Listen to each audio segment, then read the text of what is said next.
You're looking at IKTV, Channel 45 on Carib Cable.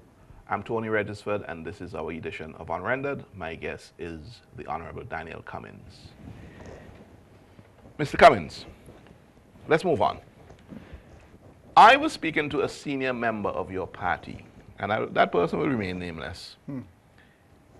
Somebody who's not very active. And that person was saying to me, Daniel Cummings, Sinclair Leacock, the leader, Arnhem Eustace, just those three names were mentioned, are in the hierarchy of the party, meaning the senior members. Well, I don't know to what I am ascribed such a position. I am an elected member. I am not on the executive. There's a president, there are the two vice presidents, there's a chairman. I am just an elected member of parliament. And I am the most junior to all those that you mentioned. Yes, the point that was being made, though, is one of age. And the person's concern was that his party was, not his party, as in owning the party, but the party that he supports, was going to try to seek election to office when, in fact, the hierarchy of the party has grown old in opposition. Now, is that something that concerns you? That your physical age, you don't look like an old man to me, but I guess we're talking about people well over 50, seeking to be elected for the first time, basically. If that had come from a ULP person, again, it would not surprise me in the way people trivialize what is the reality. Despite all of the pressures in this country, persons are living older and older. We in the New Democratic Party are privileged to have several persons who can assume the leadership of the party at a moment's notice. You cannot say that for the opposing team.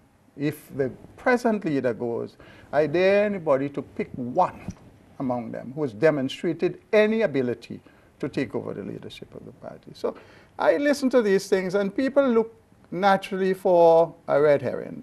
Now, to talk about me as an experienced politician or senior politician, I don't understand it. I've been in politics for 5 years as a senator and 2.5 years as an elected member. My experience comes not in politics, but in the governance of the country. I've been an engineer for 3 years now. I have been a public utility manager for 17 plus years.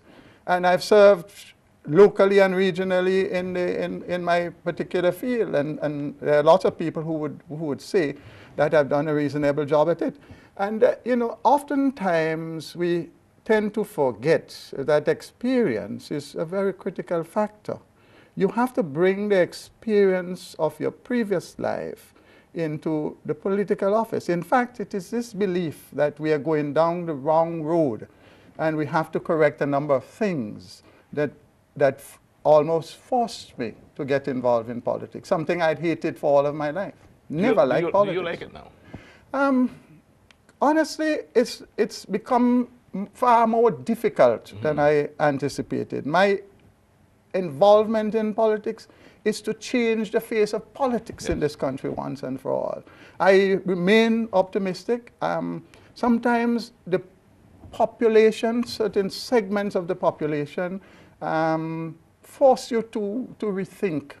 In that, the very poor people, the downtrodden people, who are used as the whipping tool, the ones you're trying to work towards helping, those are the ones who seem not to grasp what is at stake and fall prey for a few sheets of galvanized and lumber and so forth, and forgets that for the next 5 years they would be neglected until the next election comes. And that is a sad thing to reflect on. So there's a tremendous task to bring more of our people into the stream. And I'm very pleased that some of that is happening. When you see what's happening in North Windward, and in North Leeward and in Central Leeward and West and Eastern George, you can understand that people are appreciating the message that we in the New Democratic Party are bringing. When somebody like Dr. Jules Ferdinand joins the fold of the CW,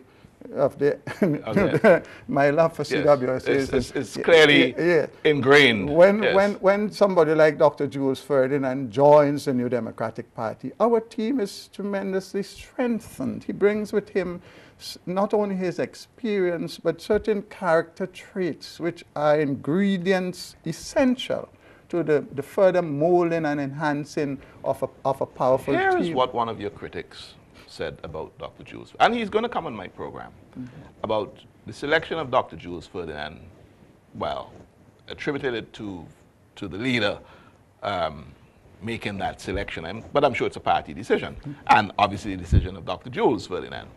But this person, who is an ardent follower of the NDP, but I must say a critic of your leader, I have to tell you that, right, says that Arnhem just wants a mirror of himself. Basically, Jules Ferdinand and Arnhem Eustace is the same thing. Is that an unfair comment? Is that a punch below the belt? No, it's not a punch. It's not a statement of fact. It's an absolute nonsensical statement. Let's look at the two persons. And I think people like, and one thing you can't fault our people for is criticizing it. Who is Arnhem Eustace and who is Dr. Julian Ferdinand? Arnhem Eustace is a seasoned, experienced economist, banker, public servant, leader. Who is Jules Ferdinand? Jules Ferdinand doesn't have an economics background. Jules Ferdinand is rooted in management, in human resource management, in some aspect of finance, and has been an excellent private sector manager for a long time. He's gone on to do his doctorate and is involved in teaching at several levels, organization development and the works. What mirrors what, may I ask? Where is the mirror image? That's the acquisition of the person. But where is the mirror? You see, but you see the logic of that? I suppose the person was not just referring to what was on paper in terms of Mr. Eustace's qualifications, experience. Oh. But I think they're talking about the character. Oh, so you're saying it's wrong to have two persons who believe in a kinder and gentler society. Is that what they're saying? Because that is what epitomizes Mr. Eustace and clearly epitomizes Dr. Julian Ferdinand, who wants to see a kinder, so that is wrong. I didn't make the statement. Well, that's why I'm asking. I'm trying to find the logic in it. I'm just asking you for a response. You know, now, those kind of comments really tickle me. Let's get back to the growing old in opposition. You were saying that, what are we talking about? We're talking age. We're talking physical age. Compare the two sides. There's nothing to talk about between the Prime Minister and my leader. There's a year and a half or something like that. Yeah, but he's already in power. He's been in power for 14 Not for years. long. Not for long. 12 years. Not for long, and he's attempting to run again. That may be fair enough, but you have to unseat him. Go to the deputy. The difference is, go to the deputy. Is that you're trying to get into power. Yeah, no, go to the deputy, and I wouldn't, out of respect, check up on her age, but check her against Dr. Friday. Is she likely to? They can't find anybody else, you know. Okay, so if she contests, I think you have. I guarantee you she's going to run. Okay. And then you go down the line. Look, the rest of our team, we have Terence Oliver, Vinette Frederick, Linton Lewis, Patel Matthews, we have Central Leeward, Nature Stevenson. Yes, that's and Major and I, we are in our early 60s. That is old to be involved in politics? Well, you tell me. So what is the age issue again? The fact that you have not been able to get into power, and you're seeking to get into power. What is power? What is power? We're using power in terms of get into office. You've grown old trying to do so. That is the criticism. When Ken Boye first attempted and got elected into office, how young was he? I guess he was in his 60s. And the point is? Well, the point is, I suppose, is that it's a collective. No, it's just that collectively, people. No, people you just. guys No. may seem But I've like just. a bunch of old people. But I've just drawn the hierarchy. This was the comment. But I've just drawn a upper stark. echelons of the But I've just party. drawn a stark Yes. comparison between us and the ULP. And we have an advantage when it comes to that.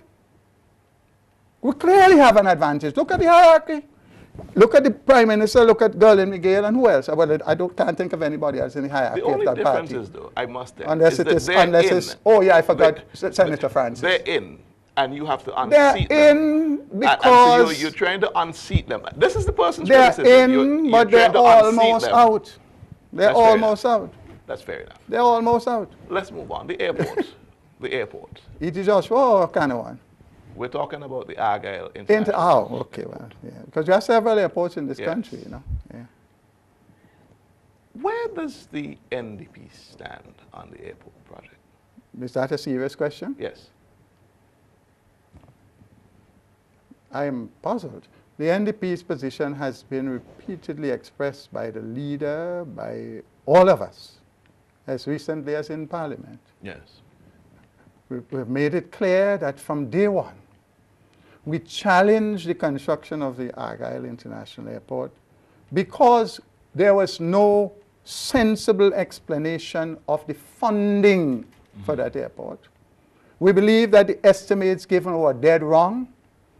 We didn't see a realistic opportunity for raising that kind of funds without going to loans. Yes. And we've seen all of our predictions come true. And the worst is not seen as yet. They're going to have to borrow even more.